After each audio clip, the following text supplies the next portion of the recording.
It goes from external to internal, but this internal drive might take us to the next place, but it's not about getting there anymore. It's just about the contentment and moving from growth and accumulation stage to this giving and distribution. Welcome to the Wealth Strategy Secrets of the Ultra Wealthy podcast, where we help entrepreneurs like you exponentially build wealth through passive income to live a life of freedom and prosperity. Are you tired of paying too much in taxes, gambling your future on the stock market, and want to learn about hidden strategies for making your money work for you? And now your host, Dave Wolcott, serial entrepreneur and author of the best-selling book, The Holistic Wealth Strategy. Hey everyone, welcome to today's show on Wealth Strategy Secrets. Today we're joined by Krisstina Wise, a visionary entrepreneur, real estate expert, and founder of Wealthy and the Sovereignty Academy. Kristina's powerful story of overcoming adversity, from growing up in a trailer park to nearly losing her life in 2013, will surely inspire and challenge how you think about wealth. She's built a multi-million-dollar empire, not just by focusing on financial success, but by redefining what it means to be truly wealthy. Join us as we dive deep into Kristina's journey, her life-changing health crisis, and how she transformed her approach to money. We'll explore her concepts of financial sovereignty, the difference between being rich and being truly wealthy, and how to find meaning and fulfillment along the wealth-building journey. Today's conversation will challenge your thinking and help you shift from chasing income to building lasting, meaningful wealth. If you guys have been enjoying the show, please be sure to subscribe so you don't miss another episode, and share it with your network so they can accelerate their journeys. And now for today's show. Krisstina, welcome to the show. I'm so excited to be here. Thank you. Yeah, so excited to have you on the show, Krisstina. I know we think alike with so many different things, and how we view wealth, how we view health, how we view the world. And, you know, I really wanted to bring you on today to share your powerful story with the audience, the learning progression that you've taken, and really help enlighten people about how they view wealth, how they can achieve it, and what's really important. So thanks for being here today. Yeah, you're welcome. I'm excited to dig into this conversation. Awesome. So why don't we start with your origin story and, you know, tell the folks how everything started for you.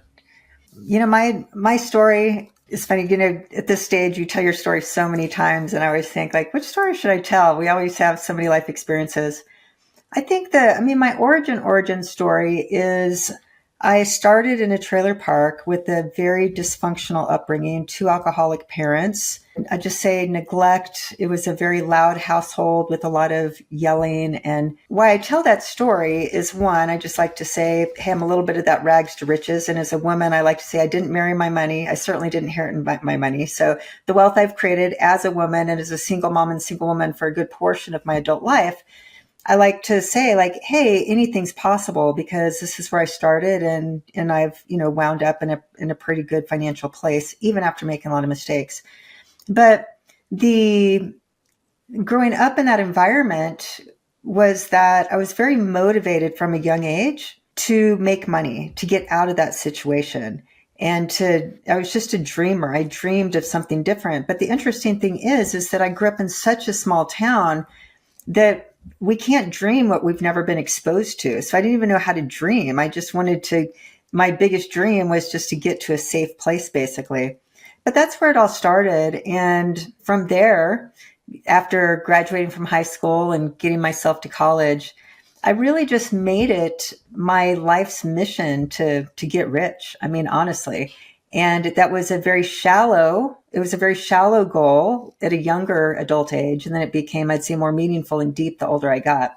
But yeah, it's just a journey of a story of starting with nothing and turning it into a lot, losing it all. And then, I don't know, establishing a new set of values and criteria and building it again to something that has a lot of meaning and a lot of fulfillment. Yeah, for sure. It's amazing how many origin stories from either great athletes, entrepreneurs, I mean, you know, you name it, come from such adversity and it really becomes the cause. I mean, that's even Tony Robbins, right? That's why he's feeding so many people, because he didn't always have food on the table, right? And your biggest, weakness becomes your biggest strength for what you can bring to the world. So it's really fascinating to see that correlation. But tell the audience also about 2013. What happened for you? Yeah, that was so. So as part of the story is that, again, from that young age, I was very motivated to make money. So I've been an entrepreneur since I was probably 10 years old. I think, like you, that many of us that we just grew up with that entrepreneurial mindset and desire to make something, create something, maybe very motivated to get rich or to make a lot of money. But I always had that in me. And then in my mid-20s, after I kind of started working, I started making money. I got into real estate and I started making a lot of money in sales, and I started making a lot of money in flipping, and I just loved real estate. And so I did very well from an income standpoint. But then after about, I don't know, 3 or 4 years into being real estate sales, and I went from, zero, being in my mid-20s, to 3 or 4 years into my real estate career, I was number one in my company. I was like top 10 in my city, which was Austin, Texas. I got all these awards. And again, I was very motivated to make a lot of money. Real estate sales was a pretty good way to make a pretty good income. But I was also very motivated by achievement. I love the awards. I love being on stage. I love being recognized for being number one. And I think being number one was more motivating to me than even the money was. And so I just had that desire and that drive to be number one, to make a lot of money. And the first 3 or 4 years into real estate, that was great. In December, I'd get all the awards and I'd hang them on the walls and I'd feel really great. And then, like I said, several years into it, on January 1, like the third or fourth year, I realized that, one, I have to do it all over again. This is getting kind of old. Like, I'm at the end of the year. I don't have any money. I have to start all over. I have to start at zero. And that's kind of when the first little light bulb went off, that something doesn't quite work here if I have to start at zero every time. But then a year after that, I ended up getting divorced. It was a terrible divorce. It was a terrible marriage to begin with.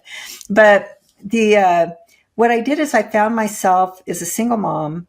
I was completely broke, meaning my car was getting repossessed. I had to move out of the house, had to sell everything. We fought over the few things that we had, which was so dumb at the time, just fighting over stuff in this nasty divorce. And I woke up one day with realizing that I'm a single mom. I'm at a 100% commission job.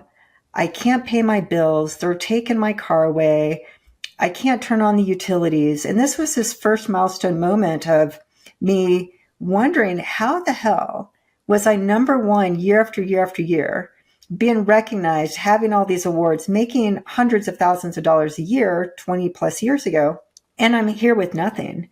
And so that became that first light bulb moment that there's got to be more to this money game than just making money, because I was really good at making it, but I didn't know anything after that.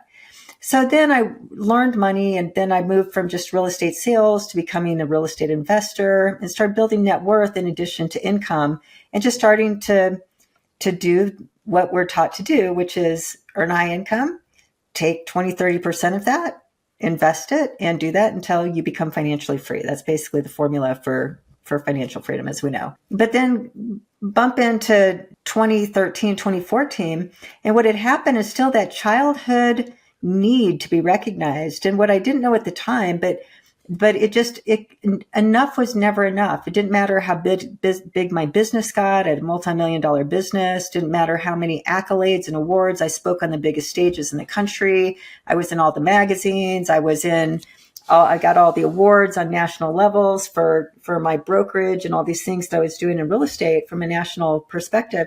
But it's never enough. No matter what I achieved, it wasn't good enough, and I'd have to try the next thing and the next thing, the next thing. And after that, I was speaking, the keynote speaker at the main industry end-of-year conference, 800 people in the room of real estate leaders. And I was on stage, 80%, 90% into my talk, I froze. And I just froze on stage in front of all these people. And imagine a train that is going full, just full blown as fast as it can go on the train tracks. And it all of a sudden hits the brakes and it goes screech. That happened in my ears from one end ear to the other. I was paralyzed and I had heard this screeching sound in my ears in front of all these people. And I mean, I'm just kind of in my head freaking out, can't move, wondering what's going on. And I don't know, it's probably like 5 seconds, 30 seconds max. I don't know how much time it was. The audience didn't even really notice. They thought it was part of my skit. But what happened is on stage, I had a stress stroke, a TIA or TAI, whatever they're called. And I had a stress stroke on stage. So the moral of the story is that I built this multi-million-dollar business. I was paying myself over $1 million a year. I was on all the best things and I still wasn't happy. I still wasn't filled. It was never enough. And ultimately, I almost killed myself accidentally by being stressed out and not sleeping and not eating well and just always trying to chase the next trophy.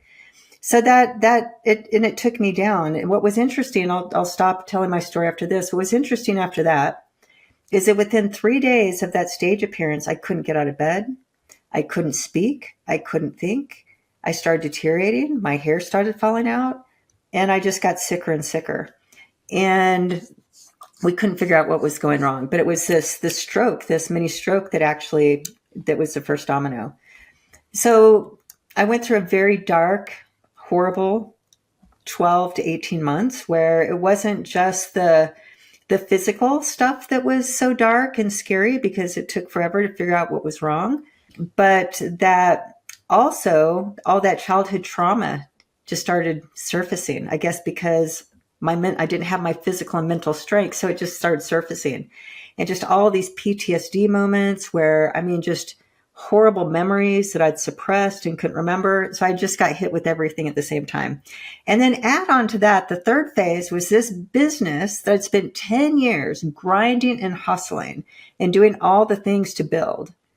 Within 9 months, it went from paying me $1 million a year profit to where I had to start putting money into it. Within 9 months, this business didn't take care of me. I had to start taking care of it.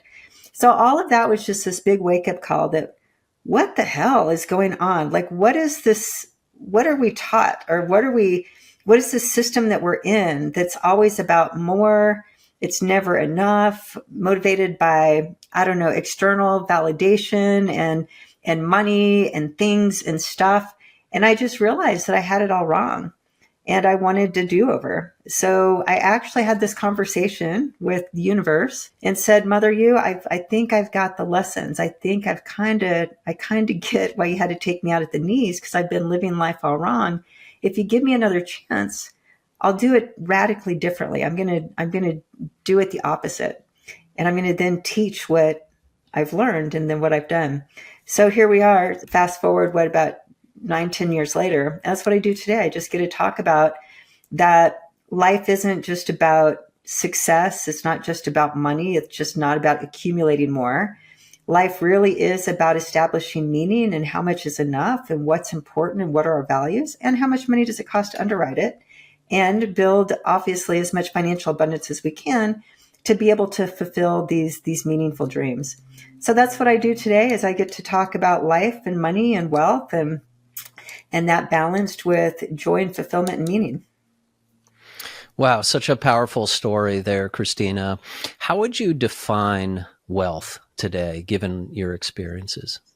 It's there. I can answer that so many questions, so many different ways. The first thing that popped into my head is top of mind because I just did this on a YouTube video here, and I was trying to because somebody asked me, is there a difference between being rich and being wealthy?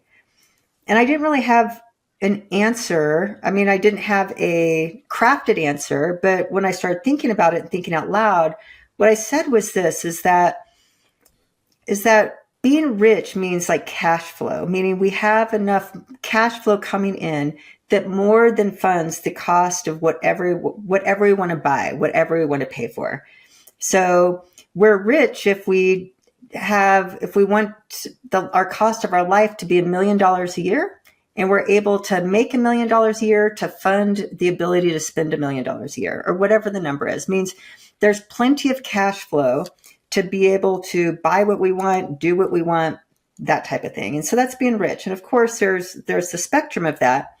But that's all. As rich is about cash flow. So when we have cash flow, we can buy a lot of things if we want to, buy a lot of experiences. Wealth, on the other hand, is asset value. It's net worth with the idea that it produces cash flow.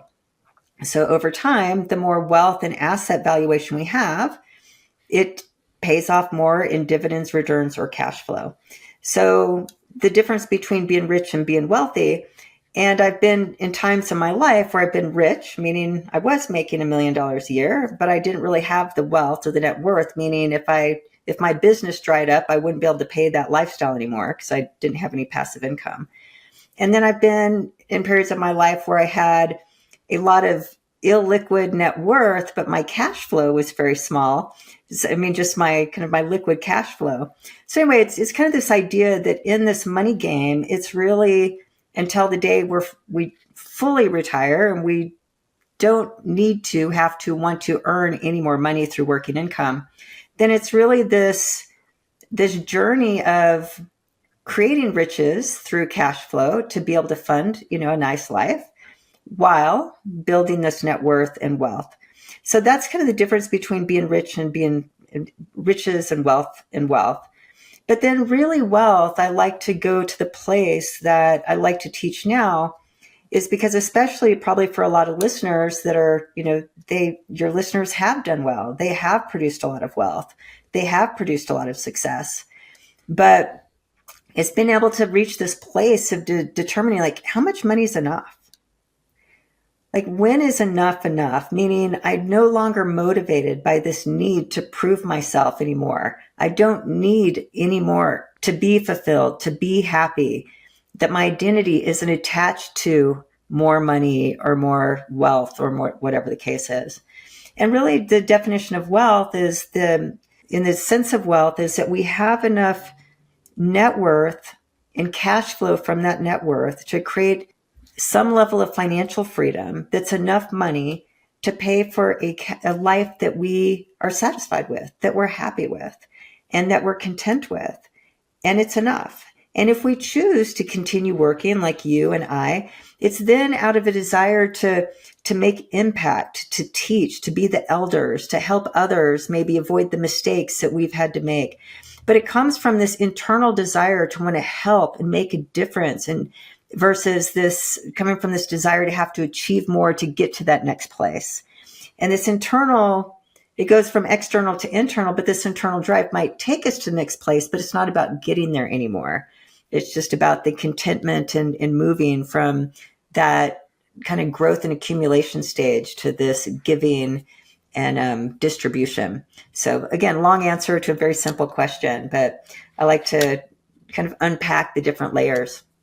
Yeah, 100%. Really good insights there, and just would like to kind of unpack that one and give, my view on that as well. And it's kind of interesting, right? Because, I think we're trying to teach our kids, whatever age your kids are really, or those around you, you're trying to share what does wealth really mean. And from my perspective, I see rich as social media. Right? Someone's got a bigger car, a boat, amazing vacations, 6-pack abs, right? All of these things or material things in their life that on the external surface, they appear rich because that guy has driving around a Lamborghini, so he must be rich, right? But there are so many people in life walking around that may be income rich, as you say, but they are so disenchanted with their lives, internally. Their health is not dialed in. They have poor relationships. And so when I think about wealth, and that's kind of why I wrote my book, The Holistic Wealth Strategy, it's really trying to think about the things that really matter. Like, how much time do we have in our life? You have income, but how much time do you have time to work on your health? Do you have time to spend on your most important relationships?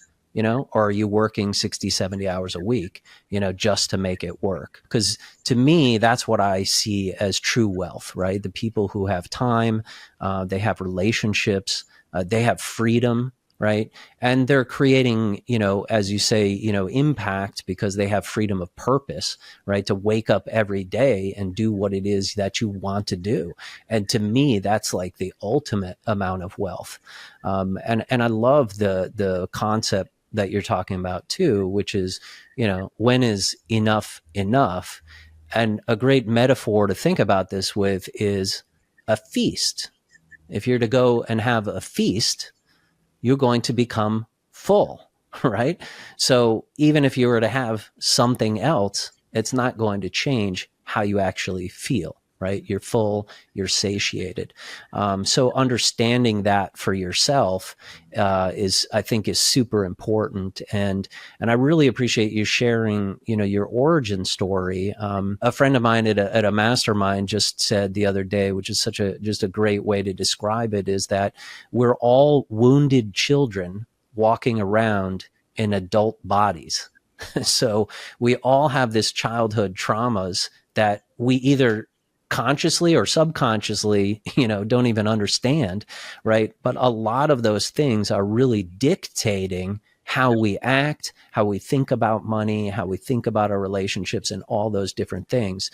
And one of the interviews we had earlier in the year was Charlie Garcia, who runs the Centimillionaire community. And one of the questions I asked him was, what is the most important trait, that you see? And he said self-awareness. Right. So super powerful and really understanding yourself, right? To see if there are any of those traumas, limiting beliefs, things that are holding us back, right, in life. And we're having that control, how we think about money, how money is dictating us, our thoughts, our actions, all of those things. Yeah. I found in my work now that there's like these 4 buckets or categories of money mindsets kind of across the board. So I'd be curious if you would agree or see anything the same or different. But the first bucket category are those that just can't earn enough. So there's some limited mindset around self-worth, value, but no matter how hard they work or what they do, they just can't ever seem to up their earnings. And so there's some mindset there around, I just can't earn enough, and whatever's rooted underneath that. So that's the first category. The second category of those, like my early story, which was I make a lot of money, but it burns a hole in my pocket. And I think that had a lot to do that I was very motivated to make a lot of money, but I didn't feel worthy of keeping it because I was just so, based on my childhood trauma. Like I was motivated to be seen. So that's what all those awards were, is that my parents never saw me. They never came to anything or did anything with us as kids.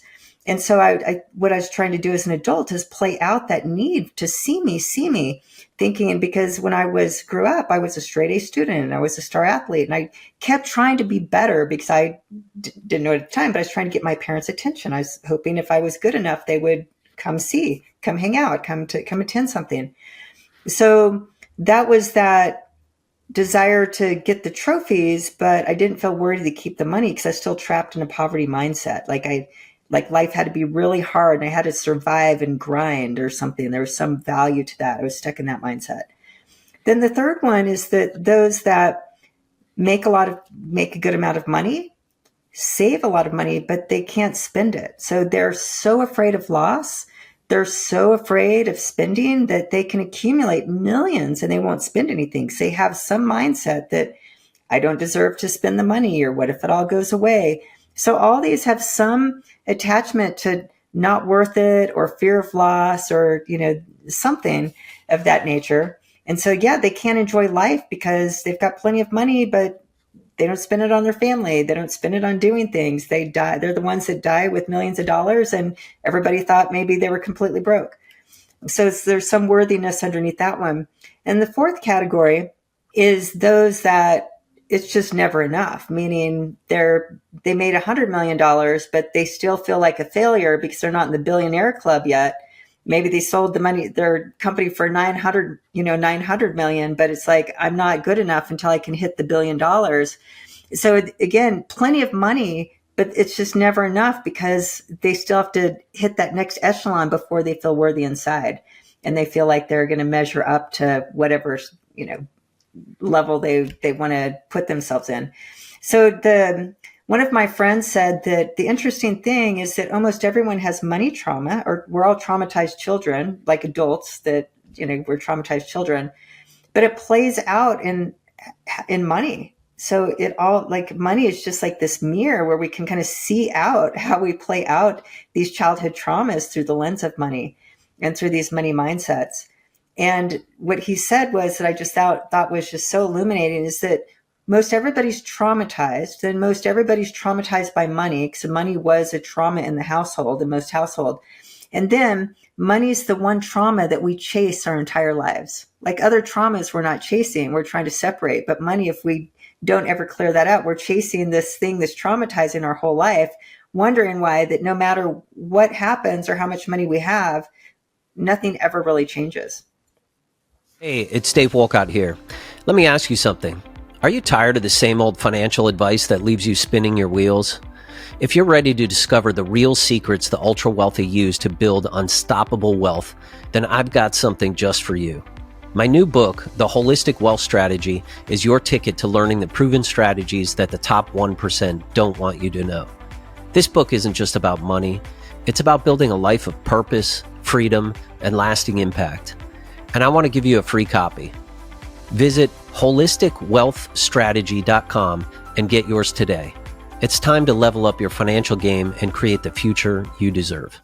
Yeah, it's so well put there, your frame of reference on those mindsets. And it's interesting because I think most people, rather than thinking about unpacking the psychology and what's really driving them, they're spending more time on figuring out, what's that next stock pick that I can get, or that next investment, or things like that. Or frankly, we're really just too busy, right? We're busy with raising families, we're busy with our careers, and we just don't really have time, which is why one of the things, we advocate strongly for is just creating this overarching wealth strategy to understand, first of all, where is your destination? Where are you going? Where are your goals? Creating this vivid vision for what you want the future to look like, and then starting to make systematic progress over getting there, because building wealth is really a system. And if you can create boundaries for yourself to guard against some of those shortfalls you might have, right? If you have this gravitational pull to jumping into something quick, you can create some boundaries. And those are the people who do really well. That's, Buffett's philosophy. I mean, some of the greats, right, is that you create these processes, you stick to it, and you protect against that. But sadly, not enough people have truly thought through the money strategy piece of it. And so you end up constantly always chasing your tail. Yeah, and it's something that a framework I taught my kids that it really applies to anything, but money included. Like I always called it the DASH method. And one of my friends, Jim Quick, he said, frameworks equal fortunes. And so I've always loved frameworks and thinking in frameworks. And I don't know, it just makes life easier when there's a framework. But the DASH method framework is, you start with the destination, like what you said, like, where do we want to wind up? What is that end goal? How much money is enough to fund the lifestyle that I want, that, like we said, is good enough? And determining what those numbers are. And then A stands for Atlas, which means we need a blueprint. We need a map. Like, how are we going to map that out to be able to, how much per year, how much do we have to invest a year? What are the different milestones? What different types of savings do we need to do if we want to save to buy a first home, or my kids are getting the age of getting married, so save for weddings, or so we need liquid cash usually for the most part, and milestones for savings and milestones for investing, and tracking how we're going along that journey. And then S stands for systems. Again, like what are the automations? What are the systems that that we're going to use the tools, the systems and tools we're going to use to make sure that we're able to follow the plan. And then H is habits.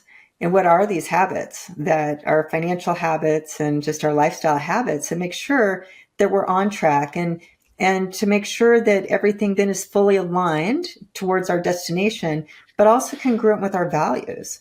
Because a lot of people, I think, so much of meaning is missed because we're living outside of our values. And when we're incongruent, I think that incongruency from an internal standpoint, that causes a lot of anxiety and depression and sadness, or, fill in the blank. Yeah, that's excellent. I love that framework. So can you just repeat the high level so people have that? It's dash. The dash is everything, dash. anything we need to, anything important in life. Like, what are the goals and outcomes? We always need to know where we're going. That's the first point. The point is where we're going, the destination. A is the atlas, meaning how are we going to map out how to get there? And there can be different maps and models, and I teach something, for example, I teach a money management model for those that just cannot manage their money and don't know how much money to save, don't know how much money to invest, don't know how much their lifestyle costs. Money is just chaos and they can't get it under control. So I have a model that I teach that help people just model this money management. So that's what an atlas is that we can model others when there's a blueprint, when there's a formula, when there's a map. That's all the atlas piece. And then again, the S is for systems and tools, is what type of systems and tools do I need to be able to move towards my destination? Like, there's always system and tools that are needed. And then H again is our piece. What are the habits and practices, the standard daily standards and practices that are alignment of achieving those goals? And tell us, what does your sovereignty number mean to you? Yeah, so sovereignty is a bigger word. I just like the word sovereignty. So what I teach is, my framework is called Curbs. And it's a money framework for those that are month to month. I work with what I call a lot of high income broke people, meaning they're making high incomes, but they're not getting ahead and they cannot figure out why they can't get ahead. And so this framework called Curbs, CRBS, is that what I have my clients do is, the first thing that they do is they categorize their money, and they give their money these different jobs and categories, and to start separating it. So all the money in, separate it into these different categories. I have them uncover and find where money's going that's unmeaningful, like what I call meaningless expenses, and all this frivolous, meaningless expenses and spending that's more toward these external expenses versus things that are actually aligned with our values. R stands for ratio, is just understand what percentages of your income do you need to save and invest. B stands for buckets, which means setting up these different accounts to match those categories. But then the reason why I say that, S stands for sovereignty of curves. And sovereignty is agency, ownership, accountability. And it's creating like our own, like I do a lot of be your own banker, infinite banking as well as part of my wealth model. But it's kind of in that sovereign that we don't have to rely on the banking systems. We don't have to be so concerned with what's going on in the rest of the world. When we can create our own sovereign space, meaning our family and our financial situation, and care about that and making sure that's really solid and strong and safe and secure, we feel this sense of sovereignty. Again, agency, ownership. And with that comes a sense of self-reliance and security that feels good.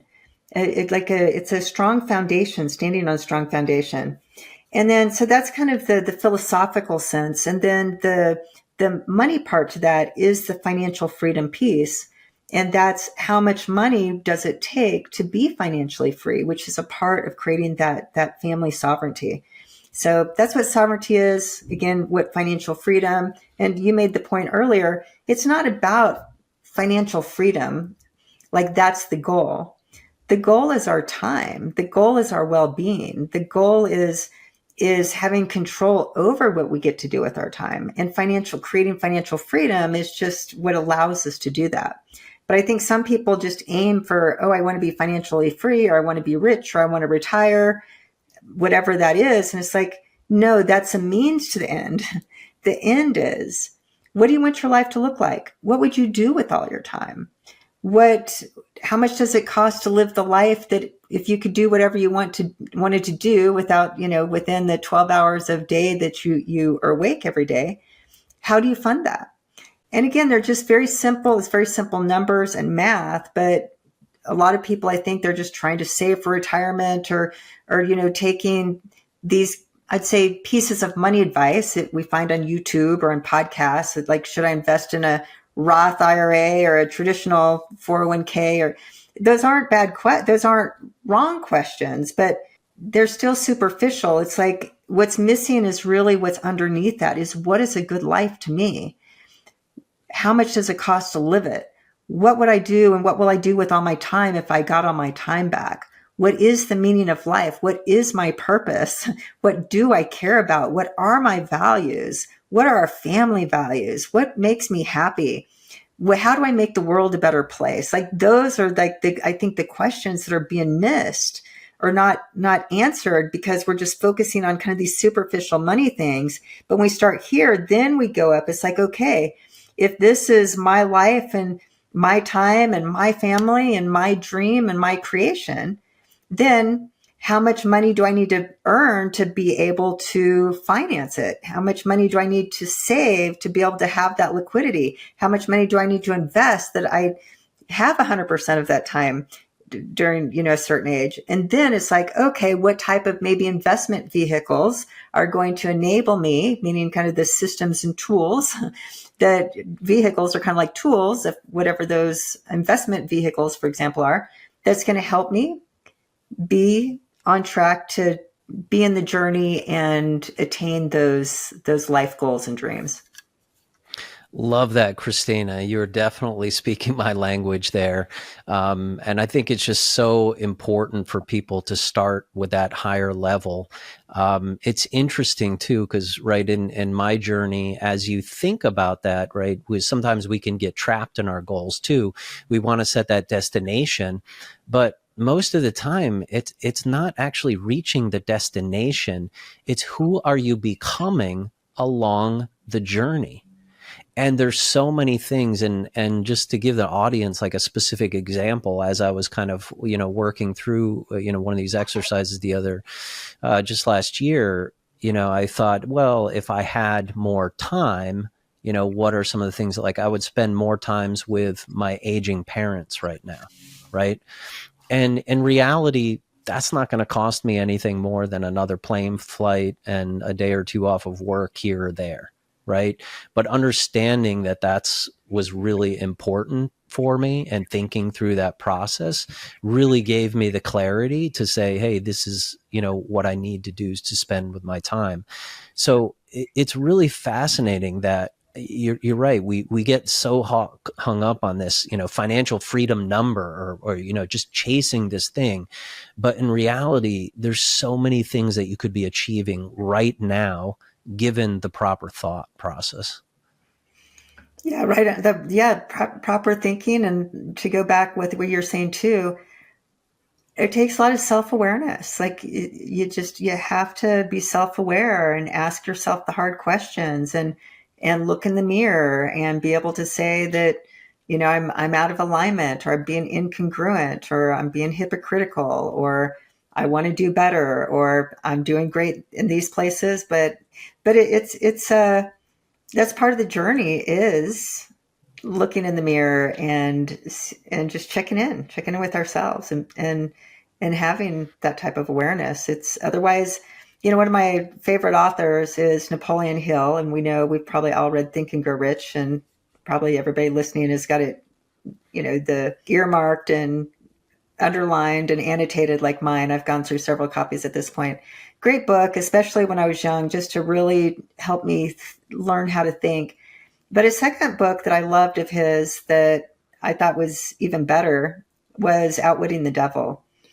And it's a great story. It wasn't even released, I think, until 50 years after he died, because his whole family was terrified that if people read it, what it might do to the family reputation, because Napoleon Hill just really calls out the systems out there, the financial systems, the educational systems, the political systems, the healthcare systems, all of them.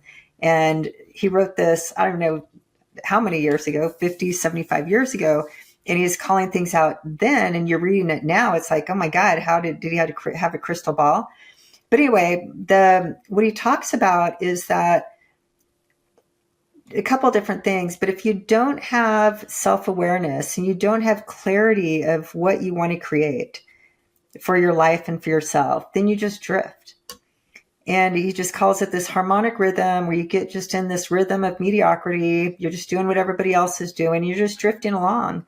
And we're not sovereign. We're not in control of our own life. We're not creating, inventing and creating and manifesting and building the futures we want. We're just doing what we wake up and do that day and hope that everything's going to work out in the end. But yeah, this concept of drifting, he just talks about it's the power of kind of the human condition is just to drift. And there's a current to that. And to get out of drift, you almost have to swim up current by being so intentional, by thinking, by being an actor in your life, by doing things that others aren't doing, going left when everybody else is going right, which takes a lot of courage, and it takes all these things. So again, it just goes back to this awareness. It's a self-awareness, I think, matched with this desire and clarity for what we want to create for ourselves and our lives and our families. Yeah, well said. Where do you think people really are going wrong? What are some of the biggest mistakes you're seeing for people? I'd be curious. I'd love for you to answer answer this back as well. One, this has always been the case, but what I notice or observe is that, especially with this thing called social media, that the danger is comparison. And what it looks like through social media, and as we know, the highlight reels, is that everybody is doing better than we are. Everybody makes more money. Everybody's richer. Everybody has more things. And, then we feel bad about ourselves. And it happens. I mean, I'm very aware. And it happens to me. I'm looking at some of my peers or those that are in my space, what they're doing on social media. And it really pushes my buttons. I'm like, why am I not doing that? And oh my God, what am I falling behind? Are they getting ahead? Are they doing better than I am? And I'm very aware of what's happening, and it's still happening. And so imagine if we're not aware of this, and especially with kids these days. So I think that's one of the toughest things today, is that to create real sovereignty that we've talked about in financial freedom, when it comes to the financial piece, is that we have to get out of the comparison game. Just have to get out and have to just get to be very clear on what we want to create for our own lives, do some numbers and live each day to, work to be the person we want to become and to be able to create the futures we want to create and enjoy the journey, the ups and downs as much as we can. And like you said, it's and look at who we're becoming along the way. So that's what I say that's one of the dangers, and especially, it's across all board of life. But when we just look at it through the lens of money, how that plays out is people, like you said, they spend everything they make on a lifestyle that looks rich so that they can prove to their friends and everybody around them that they're just as rich or richer than their friends are, by evidenced of the house they drive, the house they live in, and the cars they drive, the type of clothes they wear, and the watches they have. And it just keeps going. And so I think it's dangerous from a psychological, mental health, meaning, fulfillment, contentment perspective. And then how it's played out is buying that by being broke, month to month broke, because we spend everything we make on a lifestyle to try to impress people that we don't even necessarily like.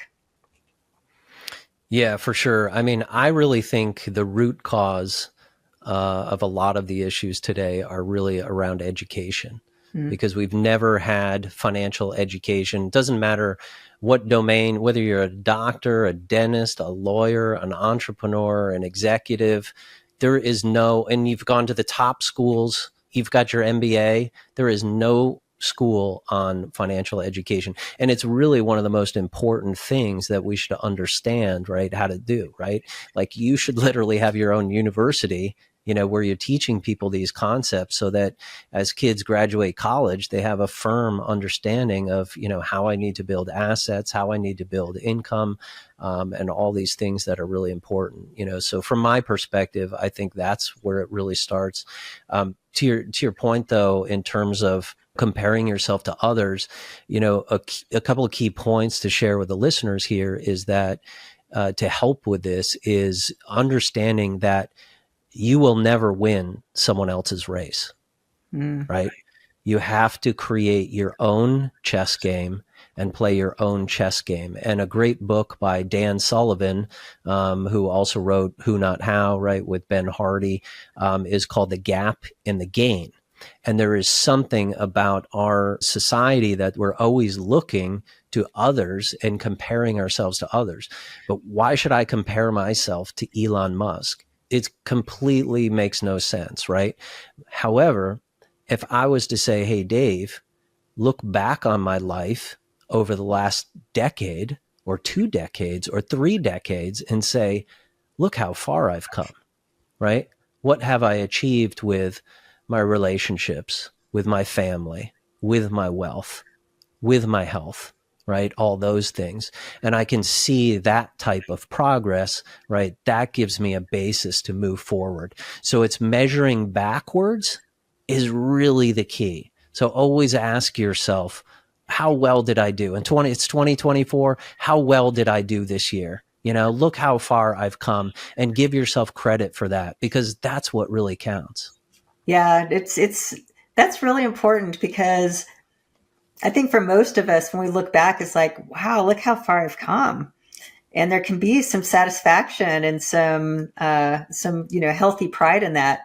And because, to create and wind up in a life that's got nice financial numbers to it, and a good marriage and healthy children and a healthy body, you did a lot of things that most people aren't doing. Because I think, I don't even know what the statistics are, but it's some crazy number, but something like 60% of Americans are obese. I mean, that seems absurd that the number would be that high, but something like that.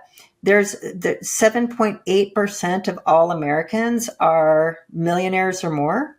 Less than 8% are net worth millionaires. A statistic that I saw recently is that over 1/3 of all Americans earning over $150,000 a year are paycheck to paycheck. And we know the divorce rate, like 55%, 60% for second marriages. So we look at these statistics, and that's the status quo. So anybody that's doing better than that can look back and be able to say just that, like, hey, I think I've done some things pretty well here, even in the midst of all the mistakes and failures and crises and things. So, that is holding maybe that container of being able to look back and be able to take pride in what it takes just to succeed in life. And then, keep that, and then be fully, as much as we can, present, and be present in the present moment, not connected too much to the past and not too much to the future, but then also always have that next series of healthy goals or desires of that keeps us stretching, that keeps us a little bit uncomfortable, to keep us, moving so that we don't atrophy. And it's kind of all this at the same time, which makes it a little bit complicated. Yeah. Excellent. Krisstina, if you could give just one piece of advice to the audience about how they could accelerate their own wealth trajectory, what would it be? Ooh, wow, that's a good question. The piece of advice that I give most often is just to know your numbers. Just know your numbers, and how much money is enough to retire? How much money is enough to be financially free? How much money is enough to pay for and underwrite the cost of the life that's meaningful to me? How much do I need to save? How much do I need to invest? How much time do I want? And kind of the questions that we've asked. But I think at the end of the day, you have to know your numbers, and money, you have to have a relationship. I'd say, clean up the dysfunctional pieces of our relationship with money, develop a healthy relationship with money, ground it in numbers, and then make it a fun game. It's fun where money is fun. It is a game, and money is a game, and most people lose, but you can play to win. And to play to win the money game means that, yeah, we have these goals and these financial goals and dreams. We know the numbers. Then part of each day, especially as entrepreneurs, the amazing, awesome thing to be an entrepreneur is we get to wake up and create every single day. Like to invent and to create is part of that manifestation of dream of the future that we want. And that's what I say, just making money fun. It's part of the process, and enjoying, again, just enjoying playing the game. Awesome. Really appreciate you coming in today, Krisstina. You have provided so much wisdom to the audience. Really appreciate you sharing those thoughts. And if people would like to learn more about your training or, what you're doing at your company, what is the best place for them to connect? So the best place to connect right now, I'd say the easiest place is my YouTube channel, which is at Krisstina Wise, a K and 2 S's. And that's where I just do my little sound bites of things that we're talking about now. It's a great way to just listen in. And then at YouTube, there's always easy ways if you want to connect with me or set up a phone call or send me an email. I make it very easy. So that'd be an easy spot to go find me. Excellent. Thanks again, Krisstina. Really appreciate it. My pleasure. Thank you, Dave. Thanks for listening to this episode of Wealth Strategy Secrets. If you'd like to get a free copy of the book, go to holisticwealthstrategy.com. That's holisticwealthstrategy.com. If you'd like to learn more about upcoming opportunities at Pantheon, please visit pantheoninvest.com. That's pantheoninvest.com.